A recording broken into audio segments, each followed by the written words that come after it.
joining us on the telecast. As India's crackdown against Pakistan's spy network continues, Maharashtra ATS arrested 27-year-old engineer Ravindra Verma, who has been remanded to police custody until June 2. Ravindra Verma got caught in a honey trap and allegedly passed on confidential information to a Pakistani operative. And according to sources, the Pakistani operative created a fake identity of a woman and sent a friend request to the accused on Facebook. After this, both of them started chatting on WhatsApp and the accused shared sensitive information. Investigation has revealed that the accused also received money through online transactions. As per sources, the IP address of the WhatsApp number from which the contact was made has been confirmed to be from Pakistan. The police are also now investigating his mobile phone and social media accounts. We have with us my colleague Shahid Ansari joining us on the telecast. Shahid, what exactly are the details that are coming in terms of this engineer who is currently being investigated by the police?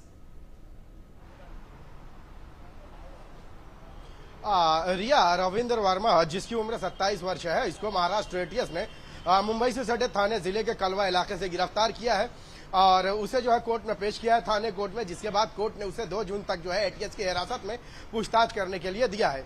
जानकारी जो हमारे हाथ लगी है, उस जानकारी में यह बात सामने आई है कि आरोपी जो है लगातार जो है पाकिस्तान की जो कुछ एजेंसियां थी, उस एजेंसियों के चक्कर उसमें उनके कांटेक्ट में था और पहले उसने फेसबुक और उसके बाद जो है व्हाट्सएप के जरिए जो है उनसे कांटेक्ट बनाया।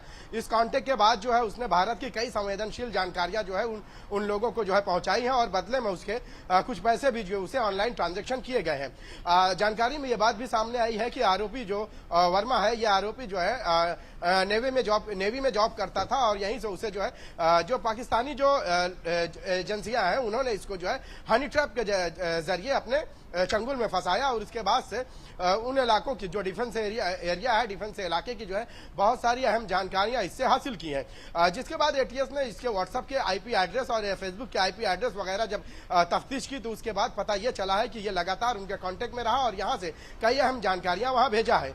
फिलहाल एटीएस ने इस आरोपी की गिरफ्तार तो कर लिया है और इससे मजीद पूछताछ की जा रही है। कलवा जिस इलाके में ये आरोपी रहता है। Stay on with us. We have more updates coming in. In the Maharashtra case of 27-year-old engineer Ravi Verma arrested from his Thane home for allegedly passing on the information to Pakistan, sources have now stated that accused was employed in the defense sector. FIR has also been registered against the accused on May 28 under sections of the Official Secrets Act and BNS. Sources have also revealed that 2 other accused, including a Pakistani operative and Indian national, are wanted in this case. So, Shahid, when we are talking about the other 2 involved in this case, what are the details that are emerging?